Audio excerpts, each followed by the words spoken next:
بسم اللہ الرحمن الرحیم۔ تو آج ہمارا 13واں سبق ہے، یہ کتاب کا آخری سبق ہے، سبق نمبر 12، اور کلاس ہماری 13 ہے۔ تو ہم نے سوچا تھا رمضان میں شاید نہ ہو پائے کتاب مکمل، لیکن انشاءاللہ تعالی آج یہ کتاب مکمل ہو جائے گی۔ یہ اس دعا کی برکت ہے جو دعا ہم نے شروع میں مانگی تھی اللہ تعالیٰ سے کہ اللہ اس کتاب کو آسانی کے ساتھ مکمل کرا دیجئے۔ تو شروع کرتے ہیں سبق نمبر 12، جملہ فعلیہ اور جملہ فعلیہ کی بناوٹ یہ بتائیں گے یہاں پر۔ یہ تو دیکھیے، یہ فعل ماضی ہے، آمنا، خلقا، جلسا، سافرا، کتبنا، ضربا، اور یہ فاعل ہے، یعنی یہ بتا رہے ہیں جملہ فعلیہ کیسے ہوتا ہے۔ تو فعل ہے، سب سے پہلے فعل آئے گا جملہ فعلیہ میں، جیسے کہ آمنا ہے، خلقا ہے، جلسا ہے، سافرا ہے، کتبنا ہے، ضربا۔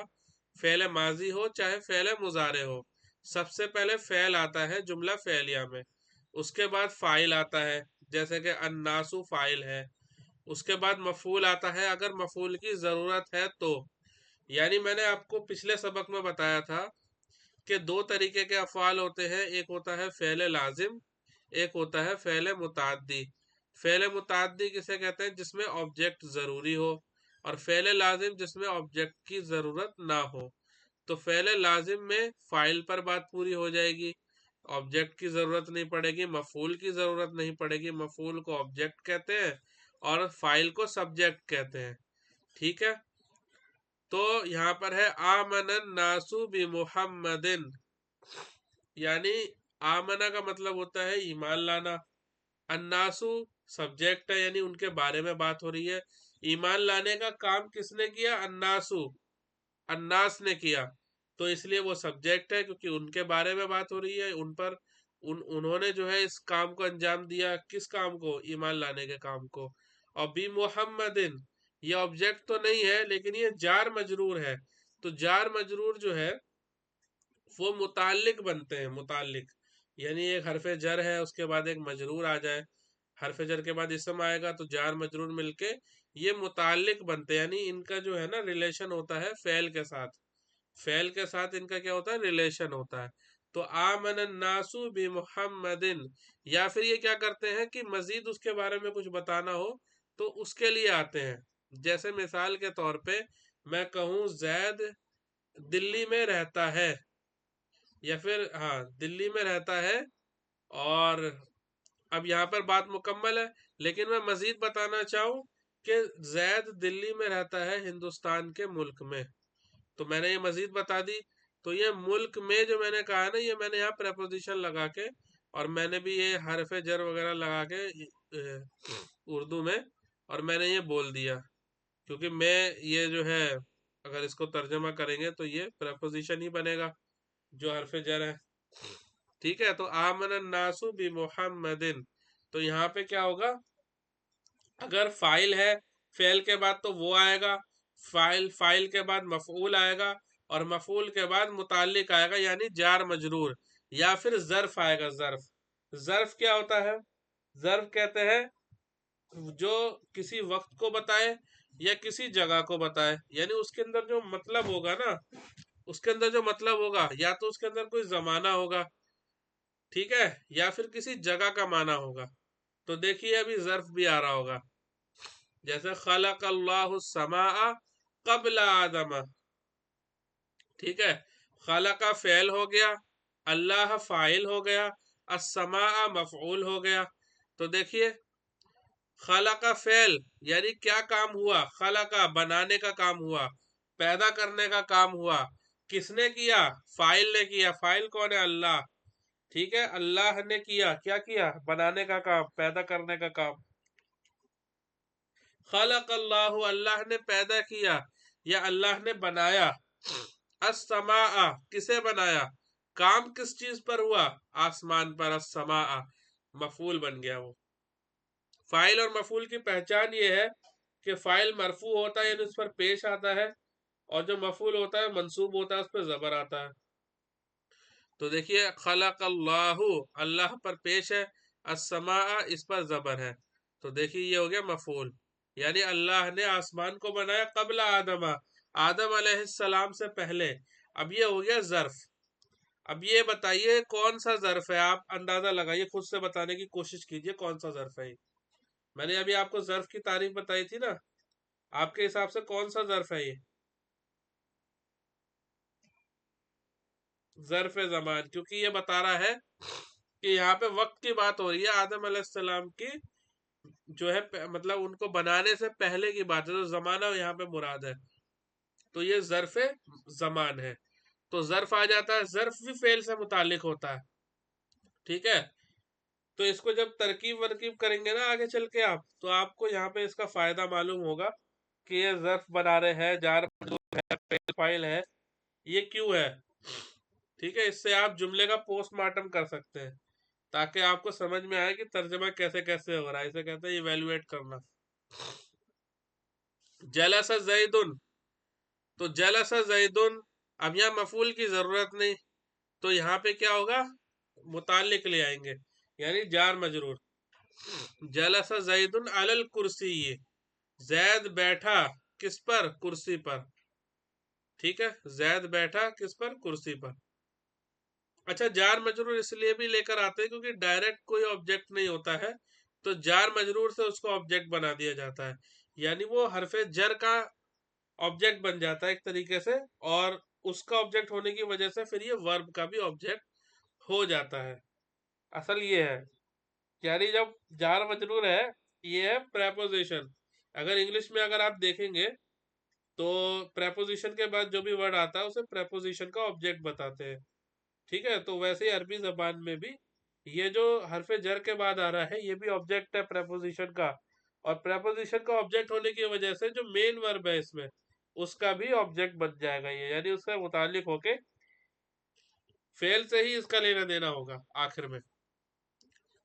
ایسے ہی سافرا حامد و زیدن، سافرا حامد و زیدن یوم الجمعتی الی مکہ، تو دیکھیے حامد اور زید نے سفر کیا جمعے کے دن مکہ کا، مفعول ہے الی مکہ، ٹھیک ہے؟ یہاں پر جو ہے یوم الجمعتی جو ہے یہ مفعول میں لے کر آئے، کیونکہ ظرف جو ہے وہ مفعول فی بھی ہوتا ہے، ظرف مفعول فی بھی ہوتا ہے، تو یہاں پر دو ظرف آ رہے تھے، تو ایک کو مفعول فی میں کاؤنٹ کر لیا، یعنی مفعول میں کاؤنٹ کر لیا، اور ایک کو ظرف میں، یعنی جب دو ظرف آ گئے، ایک ظرف مکان آ گیا، ایک ظرف زمان آ گیا، تو ظرف زمان والے کو مفعول میں کاؤنٹ کر لے، کیونکہ وہ مفعول فی بھی کہلاتا ہے ظرف، ٹھیک ہے؟ اسی طریقے سے کتبنا البنات الرسالۃ، یہاں پہ دیکھیے انہوں نے جو فعل استعمال کیے ہیں یہاں تھوڑا سا مسئلہ ہے، اور یہاں پہ انہوں نے دھیان نہیں دیا اس چیز کا کہ یہاں پہ جو بھی جب فعل کے بعد فاعل آتا ہے نا، سبجیکٹ آتا ہے، تو سنگولر ہی لیتے ہیں، یعنی پہلا جو ورب ہوتا ہے، یعنی جو گردان میں جو پہلا سیغہ ہوتا ہے وہی لیا جاتا ہے، نہ کہ جو ہے وہ والا جس میں سبجیکٹ انکلوڈیڈ ہوتا ہے۔ جیسے پہلے والے سیغے میں سبجیکٹ انکلوڈیڈ نہیں ہوتا، اگر اس کے بعد کوئی بھی سبجیکٹ آ جائے، مطلب اسی کے بعد فوراً بعد، اور اگر اس کے بعد کوئی سبجیکٹ نہیں آ رہا ہے تو اسی کے اندر ہم پروناؤن کو گیس کر لیتے ہیں، یعنی پروناؤن مان لیتے ہیں کہ اس کے اندر کوئی پروناؤن ہوگی جو سبجیکٹ بن رہی ہے، لیکن اگر اس کے بعد کوئی بھی سبجیکٹ آ رہا ہے جس پر پیش ہو تو اسی کو اس کا سبجیکٹ مانا جاتا ہے، تو یہ چیز ہے۔ امید ہے یہ چیز آپ کو سمجھ آ رہی ہوگی۔ تو یہاں پہ اصل میں کتبنا یہ نہیں ہوگا، یہ کتبت ہوگا، لیکن انہوں نے کس وجہ سے دیا ہے انہوں نے واضح نہیں کیا۔ تو دیکھیے یہاں پہ متعلق لانے کی ضرورت نہیں پڑی انہیں، تو کتبت البنات الرسالۃ، ٹھیک ہے؟ لڑکیوں نے، بچیوں نے رسالہ لکھا۔ ضرب زید ضربۃ بالعصا، یہ ہو گیا مفعول مطلق، ضربۃ، تو دیکھیں سارے ہر طریقے کا مفعول کو انہوں نے ذکر کیا یہاں پہ، جو بھی یہاں پہ مثالیں لا سکتے تھے یہ، تو ضرب زید ضربۃ، تو مفعول کئی سارے ہوتے ہیں، ایک مفعول فی ہوتا ہے، ایک مفعول معہ ہوتا ہے، ایک مفعول بیہی ہوتا ہے، ایک مفعول مطلق ہوتا ہے. تو مفعول مطلق ہے ایسا مفعول جو فعل کے معنی کو بڑھائے، تاکید پیدا کرے یا معنی میں زیادتی پیدا کرے یا ایک سے زیادہ بار کرنے کو بتائے. تو اس طریقے سے جو ہے مفعول مطلق استعمال ہوتا ہے. وہ اس کو اتنا مطلب ڈیپ میں سمجھنے کی ضرورت نہیں ہے، بس یہ ہے کہ فعل کے میننگ کو تھوڑا سا، یعنی ورب کا جو میننگ ہوتا ہے اس کو تھوڑا سا بڑھا دیتا ہے. ضرب زید ضربتن، زید نے بلاسا ڈنڈے سے ایک زوردار مار ماری. ٹھیک ہے، ضربتن ایک زوردار مار ماری. ضربتہ بلاسا، تو دیکھیں یہاں پہ یہ فعل لیا ہے، ضربتہ میں فعل ہے، یعنی جو تا ضمیر ہے اس سے معلوم ہوگا یہ متکلم کا صیغہ ہے، اور ہا اس سے جوڑ دی تو اس کا مفعول بھی اسی کے ساتھ آ گیا. تو ضربتہ بلاسا، میں نے اس کو ڈنڈے سے مارا.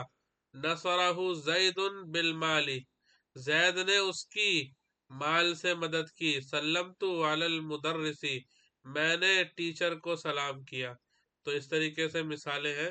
یہ ضمیر کے ساتھ انہوں نے مثالیں دی ہیں اوپر، اس میں ظاہر کے ساتھ مثالیں دی تھی، یعنی سبجیکٹ واضح طور پر آ رہا تھا اور یہاں پر سبجیکٹ پروناؤن کی شکل میں آ رہا ہے. ٹھیک ہے، قرآنی مثالیں. جعل اللہ الکعبۃ الذی جعل لکم من الشجر الاخضر نارا ضرب اللہ مثلا ثم استوى الى السماء فسواهن سبع سماوات فبعث اللہ غرابا من عمل صالحا من ذکر او انثى انا اعطیناک الکوثر حرمت علیکم امہاتکم وَلِمَنْ خَافَ مَقَامَ رَبِّهِ جَنَّتَانِ نَجْعَلْهُمَا تَحْتَ أَقْدَامِنَا لِمَا تَقُولُونَ مَا لَا تَفْعَلُونَ يَسْأَلُونَ أَيَّانَ يَوْمُ الدِّينِ. تو اس طریقے سے یہ مثالیں ہیں قرآن کریم میں. فعل ہے، فاعل ہے، پھر مفعول ہے، پھر متعلق ہے، یعنی جار مجرور. یہاں پر کیا بتا رہے ہیں یہ کہ جملہ فعلیہ وہ جملہ ہے جو فعل ماضی یا مضارع سے شروع ہو، یعنی جو فعل سے شروع ہو. بیسیکلی جو میں نے اوپر آپ کو بات بتا دی تھی، خلق اللہ الانسان یخلق اللہ الانسان ما کتب زید الرسالۃ لا یکتب زید الرسالۃ. تو دونوں مثالیں انہوں نے یہاں بتا دی. اب مفاعیل خمسہ میں نے اوپر بتایا تھا آپ کو، مفعول کئی طریقے کے ہوتے ہیں. تو مفعول 5 طریقے کے ہوتے ہیں. ایک مفعول بیہی ہوتا ہے جو عام مفعول ہوتا ہے، یعنی نارمل آبجیکٹ ہوتا ہے. ایک مفعول مطلق ہوتا ہے. ایک مفعول فی ہوتا ہے جسے ہم ظرف بھی کہتے ہیں. ایک مفعول لہو ہوتا ہے، ایک مفعول معہو ہوتا ہے. اب سب کی جو ہے ایک ایک تھوڑی تھوڑی ڈیفینیشن اور تفصیل تھوڑی سی بتا رہے ہیں. مفعول بیہی وہ اس میں منصوب ہے، منصوب یعنی جس پر زبر آتا ہو حرکت میں، وہ اس میں منصوب جس پر فاعل کا فعل واقع ہو، یعنی ایکشن جس پر ہو رہا ہے نا، جو بھی ورب ہے اس کا جو ایکشن جس پر بھی ہو رہا ہے وہ آبجیکٹ ہو جائے گا، اسے مفعول بیہی کہیں گے. مثال کے طور پہ قرأت الکتابہ، میں نے پڑھا کیا؟ کتاب کو. میں نے کتاب پڑھی. تو پڑھنے کا کام کون کر رہا ہے؟ میں. اور کس چیز پر پڑھنے کا کام ہو رہا ہے؟ کتاب پر. تو کتاب ہو گئی مفعول بیہی. وضاحت: اس مثال میں الکتابہ مفعول بیہی ہونے کی وجہ سے منصوب ہے، اس پر زبر کی حرکت ہے، اس کے آخری حرف پر اعراب کہتے ہیں جسے، اعراب اس پر زبر کا ہے، منصوب ہے وہ، کیونکہ اس پر متکلم کے پڑھنے کا عمل واقع ہوا ہے. مفعول مطلق وہ مصدر منصوب ہے، یعنی جو فعل کا مصدر ہوتا ہے. میں نے بتایا تھا وربل ناؤن ہوتا ہے، تو وربل ناؤن جو اوپر صرف صغیر میں ہم نے دیکھا تھا، وہ مصدر منصوب جو مذکورہ فعل کے ہم لفظ یا ہم معنی ہو. کسی نے کنیکٹ کیا ہے.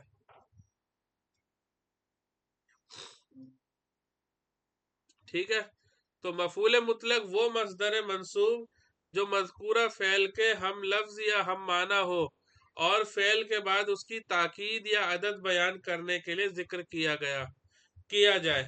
دیکھیے جو میں نے اوپر آپ کو بتایا تھا وہی بات ہے کہ وہ وربل ناؤن ہوتا ہے، یعنی مصدر ہوتا ہے کسی بھی فعل کا، یا تو وہ فعل کے ہم لفظ ہوگا یا اس کے مطلب میں ہوگا، یعنی اگر وہ دوسرا بھی لفظ لا رہے ہیں نا تو جو میننگ اسی ورب کا ہے وہی میننگ اس کا بھی ہوگا. جیسا کہ مثال انہوں نے دی ہے اور یہ بتایا ہے کہ کیوں لاتے ہیں، یہ زور پیدا کرنے کے لیے لاتے ہیں یا تعداد بتانے کے لیے لاتے ہیں. مثال فرحت فراحن، میں خوش ہوا، یعنی بہت خوش ہوا، خوش ہونا. دیکھیے تو قعدت جلوسن، میں بیٹھا، یعنی اب دیکھیں یہاں پہ فرحت فراحن، تو فراحن مصدر ہے فرحت کا، ٹھیک ہے. ایسی قعدت، یہ اس کے معنی بھی بیٹھنے کے ہوتے ہیں قعود کے، اور جلوس کے معنی بھی بیٹھنے ہوتے ہیں، بیٹھنے کے ہوتے ہیں، لیکن دونوں الگ الگ لفظ ہیں، مطلب ایک ہی ہے، تو اس کو بھی مفعول مطلق استعمال کر لیا. یعنی میں بیٹھا، ٹھیک ہے، میں بیٹھا، بیٹھنا یعنی میں ایک بیٹھک بیٹھا. اس طریقے سے آپ اس کا ترجمہ کر سکتے ہیں. وضاحت کر رہے ہیں فراحن اور جلوسن مفعول مطلق ہونے کی وجہ سے منصوب ہے. فراحن مصدر ہے اور مذکورہ فعل فرحتو کے ہم لفظ ہے، یعنی فراحن کے جو الفاظ ہیں وہی فرحتو کے ہیں، یعنی فا اور را اور ہا، ٹھیک ہے، کہ ہم لفظ. اور جلوسن مصدر ہے اور قعدتو کے صرف ہم معنی ہے، یعنی جلوسن اور قعدتو دونوں الگ الگ لفظ ہیں لیکن یہ اس کے مطلب میں آتا ہے، یعنی جلوسن کا مطلب بھی بیٹھنا اور قعودن کا مطلب بھی بیٹھنا، اسی سے فعل آیا قعدتو کہ صرف ہم معنی ہے. اور یہاں دونوں فعل کی تاکید کے لیے آیا ہے، دونوں فعل تاکید کے لیے آئے، یعنی زور پیدا کرنے کے لیے آئے ہیں کہ میں بہت خوش ہوا اور میں بہت بیٹھا. اس معنی میں بھی استعمال کر سکتے ہیں ہم انہیں.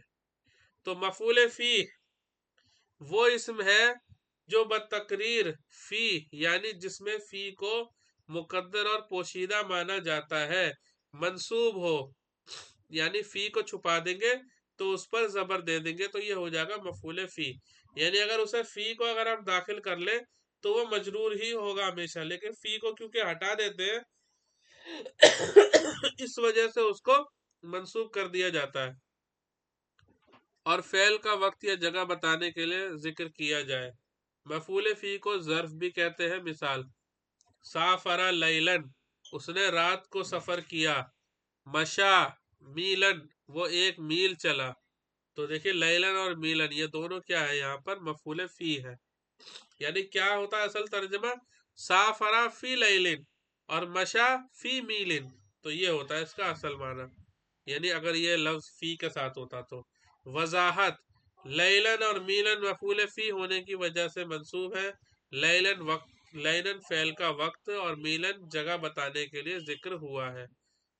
ظرف کی اقسام، یہ وہی ظرف آ گیا اب یہاں پر جو مفعول فی ہی کہلاتا ہے اصل میں. ظرف یا مفعول فی کی دو قسمیں ہیں، ظرف زمان، ظرف مکان. ظرف زمان وہ اسم ہے جو اس وقت پر دلالت کرے جس میں کام واقع ہوا ہو، جیسے سمتو یوم الخمیس، میں نے جمعرات کا روزہ رکھا، میں نے جمعرات کے دن کا روزہ رکھا. ظرف مکان وہ اسم ہے جو اس جگہ پر دلالت کرے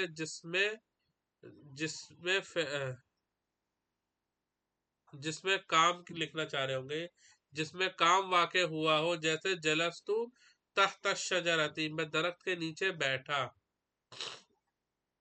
مفعول لہو وہ مصدر جو وقوع فعل کا سبب بیان کرنے کے لیے ذکر کیا جائے، اور مفعول لاجلہ بھی کہتے ہیں. مفعول لہو کو مفعول لاجلہ. مثال ضربتہ تأدیبا، میں نے اسے ادب سکھانے کے لیے مارا، یعنی ایسا مفعول مطلق جو وجہ بتائے کہ یہ کام کیوں ہوا. ضربتہ تأدیبا، میں نے اسے ادب سکھانے کے لیے مارا. کوئی سوال ہے آپ کا؟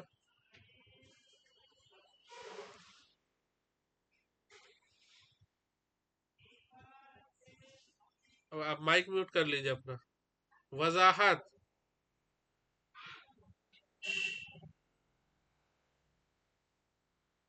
مائک میوٹ کر لیجئے، یا کچھ پوچھنا ہے تو پوچھ لیجئے.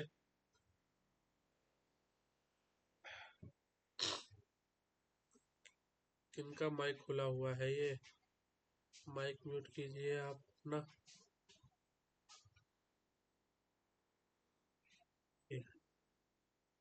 کر دیا میں نے، بند کر دیا. تو ٹھیک ہے، یہاں پہ وضاحت اس میں تعدیباً مفعول لہو ہونے کی وجہ سے منصوب ہے، اور یہ بیان کر رہا ہے کہ مار کا سبب ادب سکھانا ہے. تو یہ مفعول لہو ہو گیا. مفعول معہو، مفعول معہو وہ اس میں منصوب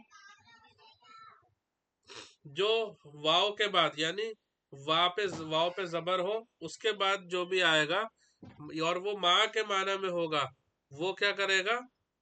اور اس ذات پر دلالت کرے جس کی معیت میں، یعنی جس کے ساتھ میں فعل واقع ہوا ہے. ابھی اس کی مثال آ رہی ہے، جیسے مثال کے طور پر جاء الامیر والجیش، امیر لشکر سمیت آیا، یعنی لشکر کے ساتھ آیا. تو دیکھیے ایسا واو جس کے بعد جو لفظ ہے اس پر زبر آئے، ٹھیک ہے، تو اسے آپ مفعول معہو میں کاؤنٹ کریں گے. ٹھیک ہے، تو اس کے معنی ہوتے ہیں ماں کے، جو ماں کا لفظ ہے نا، ساتھ جس کا مطلب ہوتا ہے، اسی مطلب میں یہ استعمال ہوتا ہے. جاء الامیر والجیش، یعنی امیر آیا لشکر کے ساتھ. وضاحت اس میں الجیش مفعول معہو ہونے کی وجہ سے منصوب ہے، یہ واو کے بعد ہے جو کہ ماں کے معنی میں ہے، اور بتاتا ہے کہ امیر کی آمد لشکر سمیت ہوئی ہے. تو یہ ہے سارے مفعولات جنہیں مفاعیل کہتے ہیں، اور یہ ہے حضرت جن کی ایک کتاب ہے جنہوں نے لکھی ہے، آپ ان کے بارے میں پڑھ سکتے ہیں کتاب کے آخر میں. الحمدللہ ہم نے یہ کتاب کو مکمل پڑھ لیا ہے. اللہ تعالیٰ جو ہے اس کو خیر کا ذریعہ بنائے، لوگوں کو اس سے فائدہ ہو. جو ویڈیوز ہم نے ڈال رکھی ہیں اس کتاب کی، لوگ اس سے فائدہ حاصل کریں.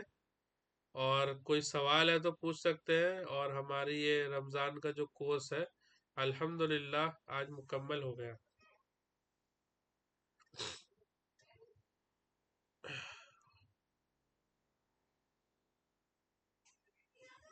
آپ لوگوں کا بھی شکریہ کہ آپ نے جو ہے یہاں پہ آ کے کلاس لی.